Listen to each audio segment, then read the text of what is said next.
A célula neoplásica. Gente, eu estou aqui hoje com a minha querida amiga Eliane Barbosa e seu esposo Fernando Vieira, que são dois doutores na área de psicoterapia.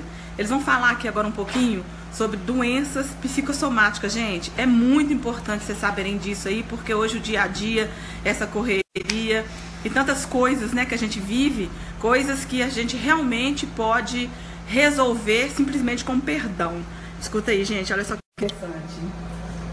Doutor Fernando, fala um pouquinho aí sobre as doenças psicossomáticas e o que a gente pode fazer, né, para resolver esse tipo de problema hoje nesse mundo tão corrido, onde existe tanta depressão, tantas doenças. Fala um pouquinho aí sobre essa situação. Esther, o principal de tudo isso são sentimentos. Então a gente tem que aprender o que? A curar os sentimentos. Tá? Você curando os sentimentos, você cura a vida do ser humano. Então a gente tem que ver o seguinte, que hoje em dia, a ciência médica, por exemplo, ela já está notando o seguinte, que 90% das doenças existentes, elas começam o quê? De problemas psíquicos, tá certo?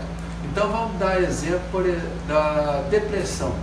A depressão é uma doença que ninguém pega, a pessoa que faz.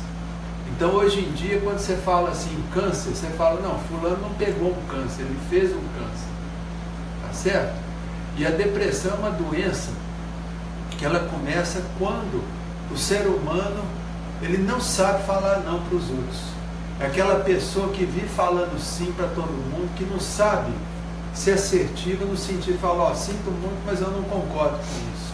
É aquela pessoa que quando quer falar ela fala muitas vezes um sim querendo falar um não. E isso aí, o que acontece, Esther? Isso aí gera um problema seguinte, a pessoa vai engolindo aquele sapo e ela vai ficando, sabe com o quê? Com muita mágoa dela mesma. Tá? Cada vez que você fala um sim querendo falar um não, você violenta você mesmo. Você entendeu? Cada vez que você vive uma situação que não é a situação que te faz uma feliz, coisa né? esquisita ali, não, você queria falar um não para determinada pessoa e fala um ou sim, situação, né? aí você está violentando a pessoa mais importante da sua vida, que é você mesmo. E toda vez que a gente violenta a gente mesmo, a gente começa a sentir ódio. Mas sabe de quem? De nós mesmos. Mas isso é inconscientemente? Inconscientemente. Aí vai somando, tá? né? Por isso que quando eu vou em palestra, eu falo sobre isso para a pessoa conscientizar. Para quando ela entrar nessa situação, ela lembrar do que eu falei. Aí já saiu do inconsciente. Tá? Entendi. Então o que acontece? A pessoa que a gente chama de boazinha, aquela que não sabe falar não, é uma pessoa que já tem o quê? Ela já tem a depressão dentro dela ali prontinho para explodir. Por quê? Porque quando você tem muita mágoa de você mesmo, que acontece com as pessoas boazinhas demais, ela já fica assim pensando, ah, que vontade de sumir da vida. Nossa, essa vida eu não aguento.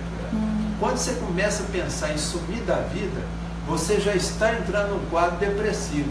Por quê? Porque sumir da vida é uma forma de se auto-eliminar.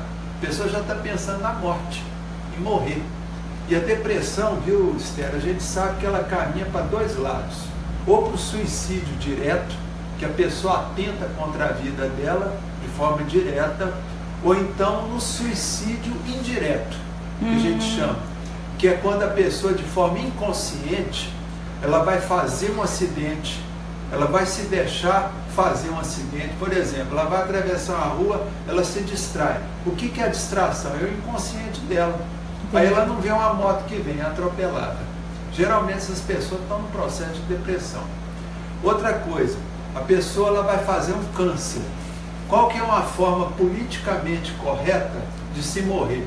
É suicidando ou fazendo uma doença mortal? Fazendo uma doença mortal.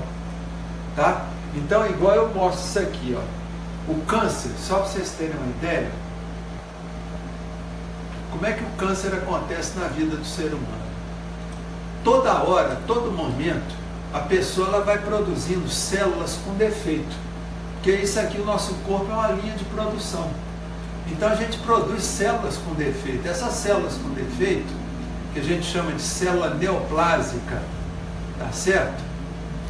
Essas células são combatidas pelos glóbulos brancos, que é do sistema imunológico. Tá aqui, ó. Então o glóbulo branco chega perto da célula com defeito Só dele chegar perto, a célula com defeito, ela se autodestrói pelo fenômeno de apoptose. Tá? Ela se mata. Então o que acontece? O sistema imunológico, ele vai todo dia, ele vai acabando com células doentes, que são células cancerosas. Mas aí o que acontece?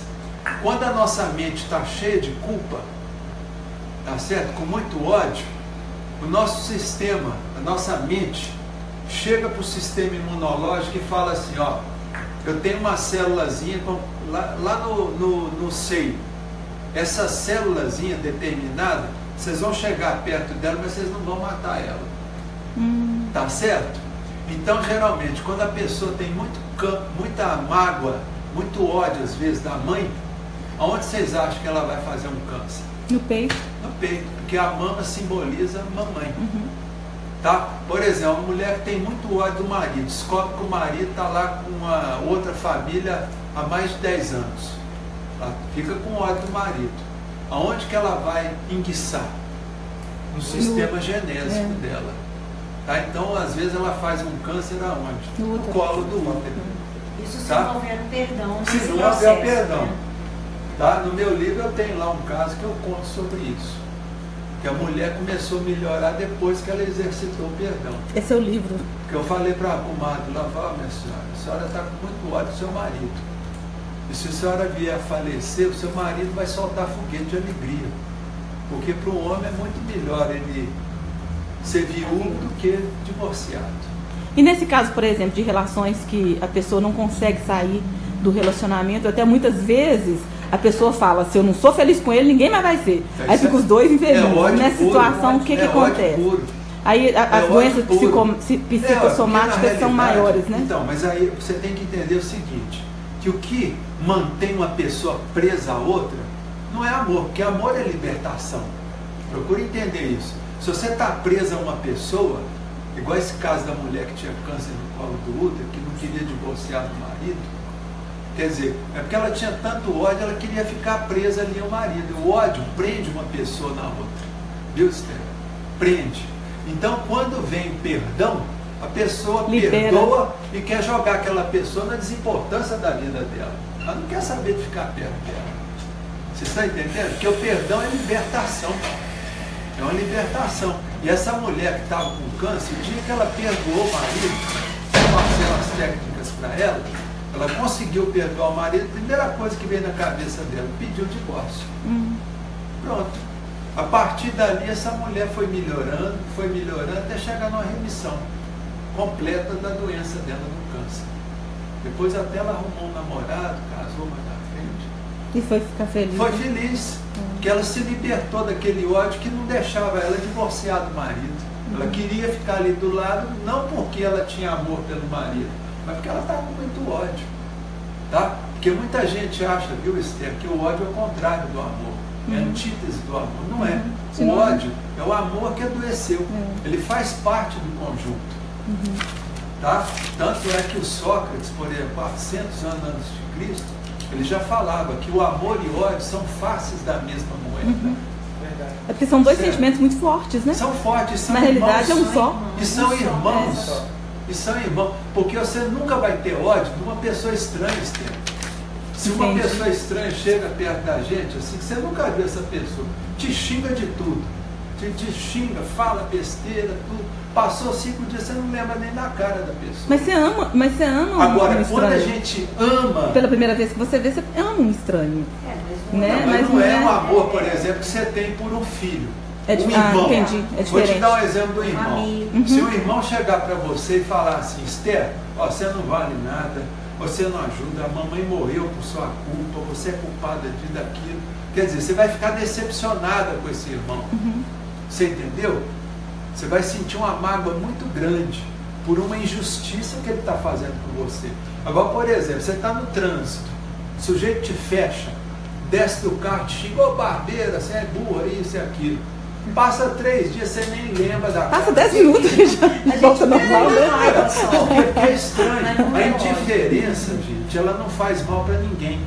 Ela não judia ninguém. As pessoas sofrem porque elas amam. Entendeu? E quando a decepção intercepta o amor, aquele amor adoece. Então quem está num relacionamento que está infeliz, o ideal seria perdoar perdoar e sair do relacionamento. E sair do né? relacionamento numa boa. Por exemplo, vou dar um exemplo de um filho.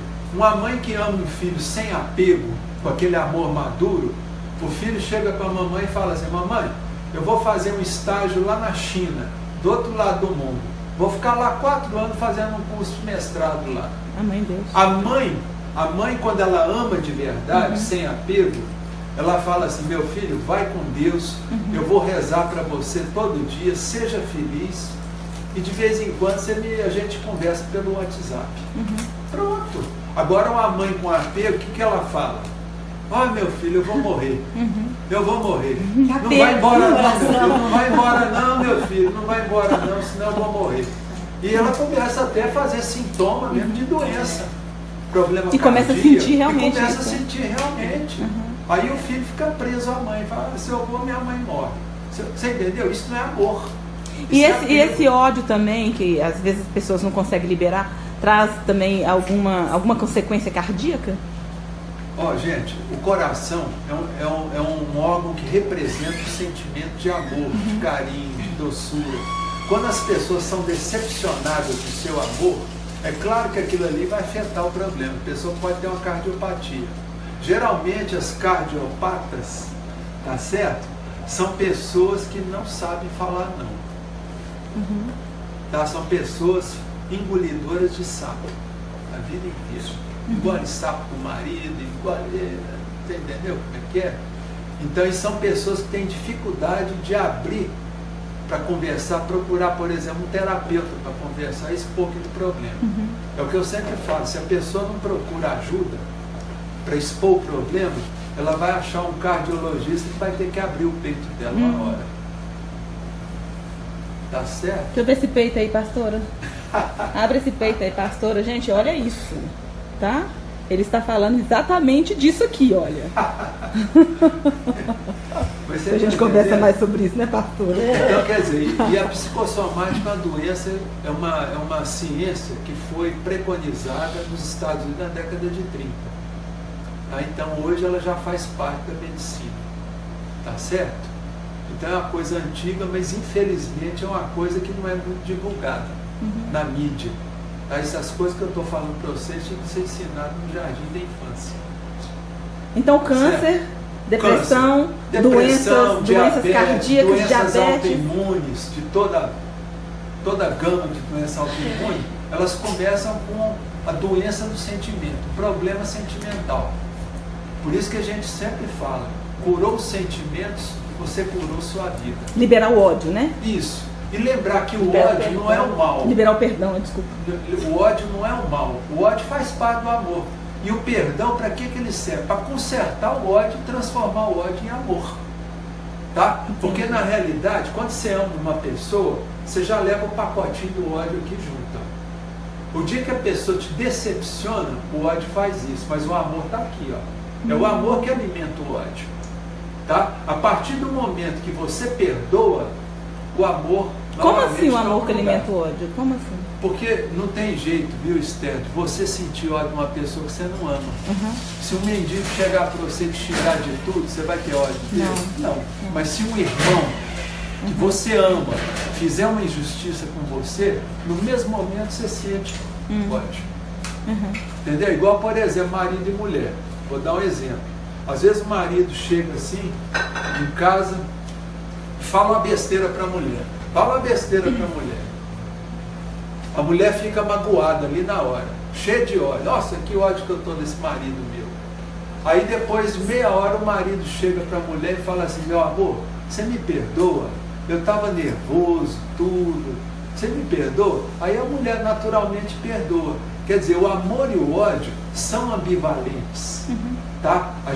Isso aí o Freud já mostrou isso há mais de 100 anos atrás, num livro que ele escreveu, Pulsões e Seus Destinos, mostrando que amor e ódio são ambivalentes nas relações. Então, quer dizer, uma relação de mãe com filho é uma relação de amor e ódio. Por exemplo, a mãe chega para um filho e fala: meu filho, eu não vou te emprestar o carro porque você não tem 18 anos. Aí o menino emburra, fica com ódio da mãe.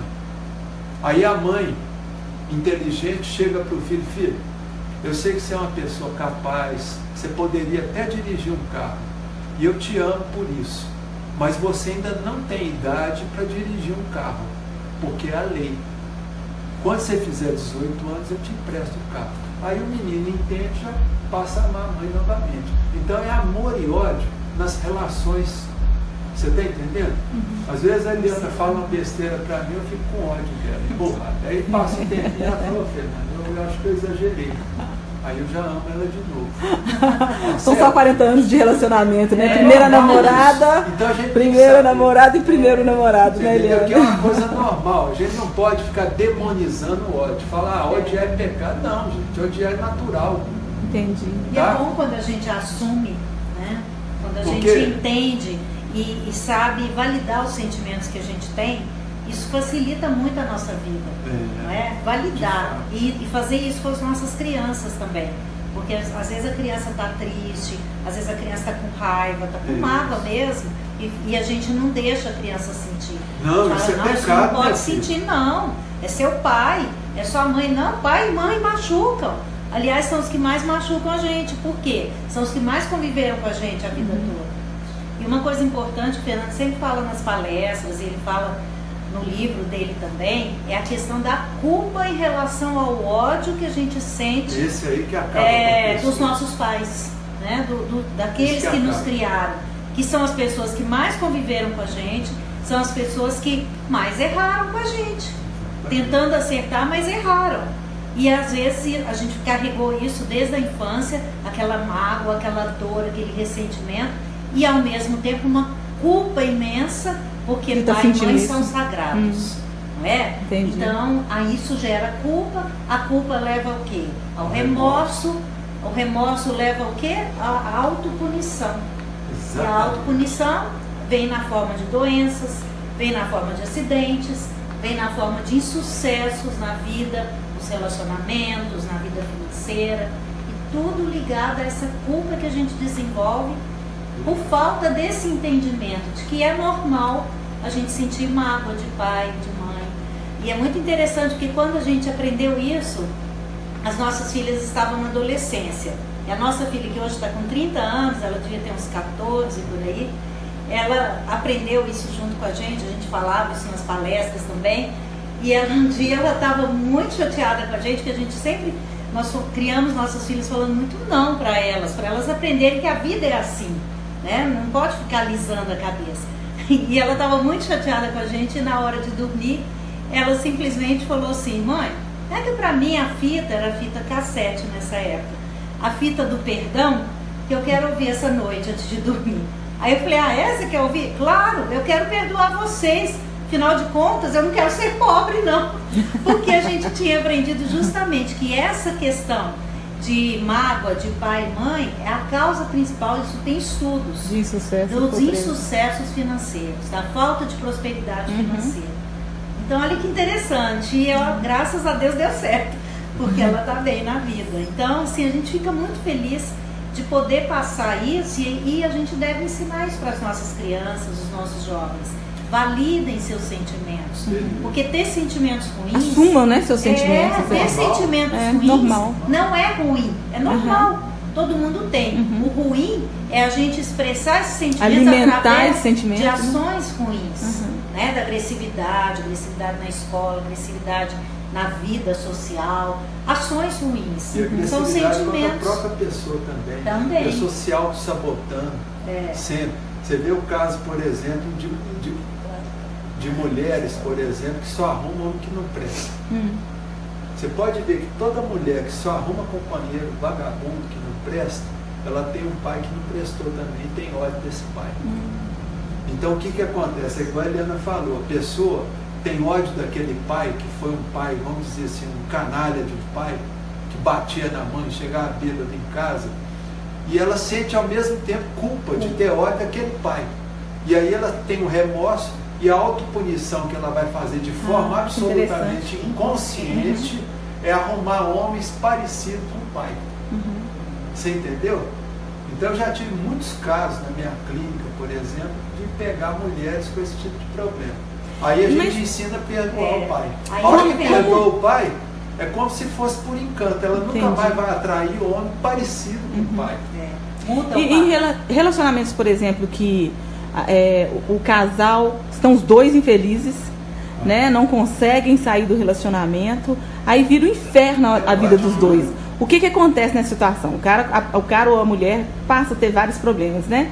E como se resolve esse tipo de problema? Não pode sair do relacionamento, tem filhos pequenos, ou então tem alguma coisa que os mantém ali, né? E eles ficam ali, os dois infelizes, os dois tendo problemas Cheio cada de dia ódio um mais, do outro. cheio de ódio um do outro, a mulher engordando, o cara ficando barrigudo, sem aquelas vontades de viver novamente. E aí, nesse caso, como que se resolve isso? A primeira coisa que a gente tem que lembrar é que os filhos não impedem que o casal separe e seja feliz. Porque até é melhor, não pode usar os filhos como desculpa para ficar junto, aguentando a infelicidade.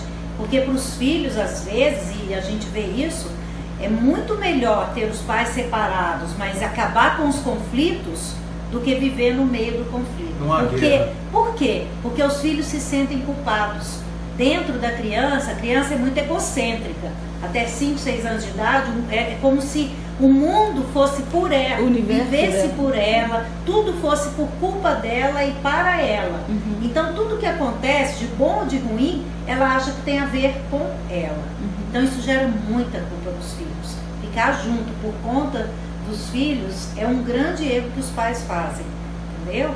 Então, assim, o que eles têm que fazer? É tomar consciência da infelicidade, ver se realmente não dá mais, né, Fernando? É cada um buscar o seu caminho e perdoando.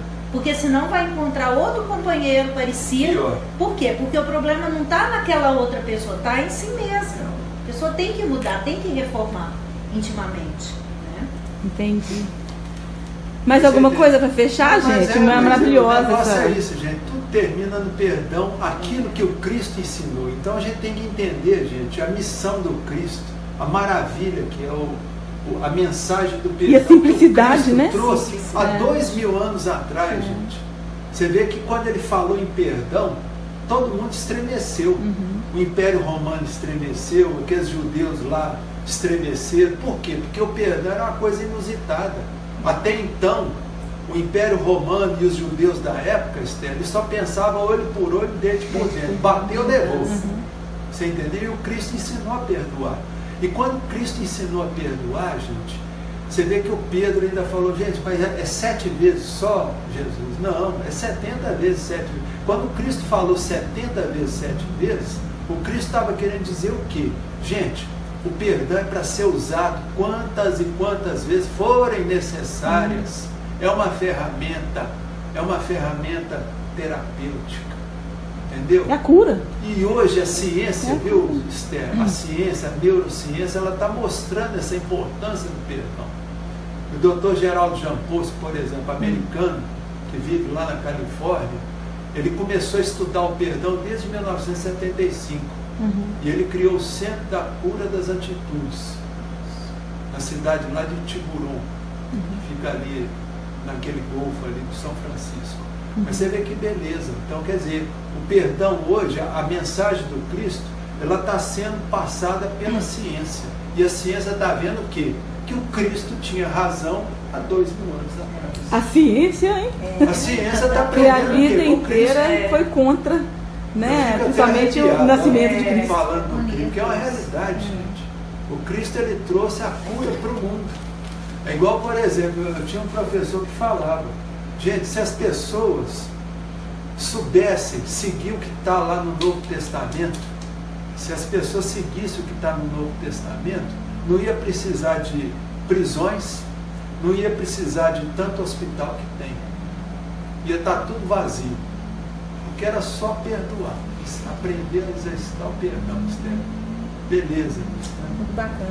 Muito bacana. Gente, olha, nós estamos aqui com Eliane Barbosa.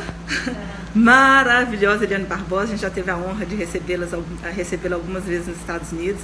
E sua esposa aqui, Fernando Vieira, né, 2 psicoterapeutas, falando aqui gratuitamente, gente, olha que beleza, de uma coisa tão importante, né? Que é o perdão. E o perdão, a importância do perdão para as doenças psicossomáticas, né, Eliane? Então, para curar essas doenças. Mais uma vez eu quero agradecer aqui, tá, o doutor Fernando Vieira, minha querida amiga aqui, Eliane Barbosa, e vocês aí curtam essa palestra aqui, gente, que é tudo de bom. Só perdoando, né, doutor? Nós que agradecemos, Esther. Estou muito feliz com a sua visita. Obrigada, Eliane. Um beijo, gente.